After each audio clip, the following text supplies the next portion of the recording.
Peter et Bobby Farrelly sont des tarés. Il n'y en a pas un pour rattraper l'autre, mais des tarés géniaux tellement ils arrivent à pousser la connerie à un niveau très élevé.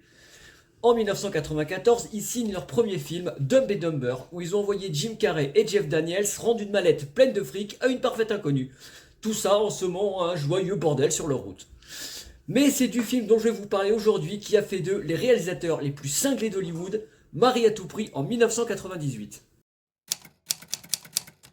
Ted, incarné par Ben Stiller et rajeuni pour l'occasion, est un lycéen qui n'a aucun succès avec les filles.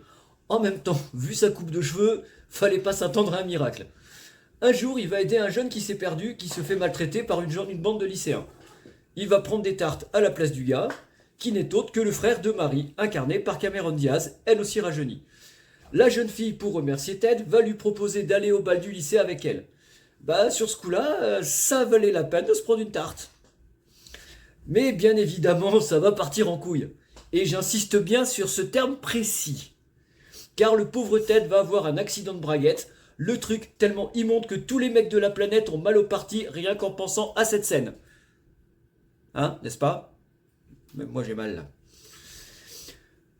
Pas de balle, il perdra Marie en vue jusqu'au jour où il va engager un détective privé qui retrouvera sa trace à Miami. Et à partir de là, ça va être un merdier sans nom. En même temps, c'est un film des frères Farrelly, fallait s'y attendre. C'est le succès de ce film qui a permis aux frangins de continuer leur carrière. Car clairement, c'était mal barré à cause de leur second film, Kingpin, inédit en France, qui n'a pas été rentable du tout aux États-Unis. Mais par la suite, ils nous ont gratifié tout de même de fous d'Irène avec Jim Carrey, L'amour extra large avec Gwyneth Paltrow et Jack Black, Deux en un, avec deux frères siamois qui ne se ressemblent pas du tout, c'est ça qui est génial, Les femmes de ses rêves ou encore Dumb and Dumber 2, 20 ans après. Cameron Diaz, la blonde la plus célèbre d'Hollywood depuis son rôle dans The Mask, incarne donc Marie. On l'a vu dans Le mariage de mon meilleur ami, L'enfer du dimanche, Gangs of New York, entre autres. Sa filmo est tellement grande que si je faisais la liste complète, ça allongerait la vidéo d'au moins 15 minutes. Mais en gros, elle a joué pour presque tous les réalisateurs les plus connus.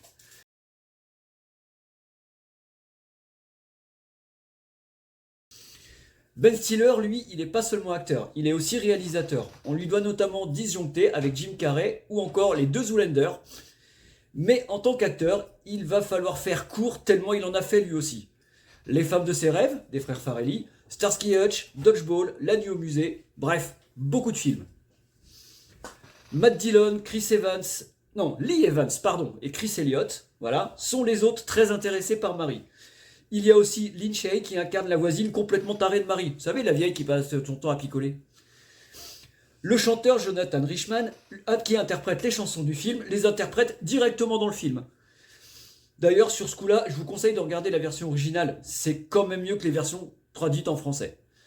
Et cerise sur le gâteau, le quarterback Brett Favre, qui jouait à l'époque aux Green Bay Packers, a fait une petite apparition à la fin du film.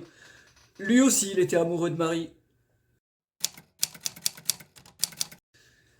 Réalisé pour 23 millions de dollars, le film en a rapporté 369, ce qui est plus que rentable. En France, 3,5 millions d'entrées, ce qui est pas mal pour un film aussi décalé.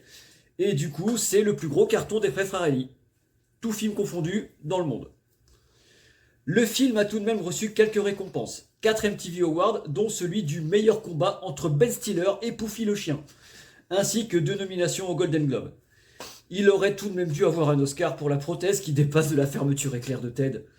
Ah, c'est dommage qu'il ne l'ait pas eu, ça aurait été drôle. Bref, si vous ne l'avez jamais vu, ne prenez pas ce film au premier degré, car ce n'en est clairement pas. Perso, j'adore, je l'ai revu la semaine dernière, je me suis encore marré comme un gros débile. Une suite un jour, perso, j'aimerais bien et j'y crois toujours. Allez, des bisous. Dans la rue, le mystère s'épaissit. Les pas d'Armand résonnent la nuit. Sous la lune, un secret se glisse. Les ombres dansent, c'est son indice. Une cigarette au coin de l'ombre.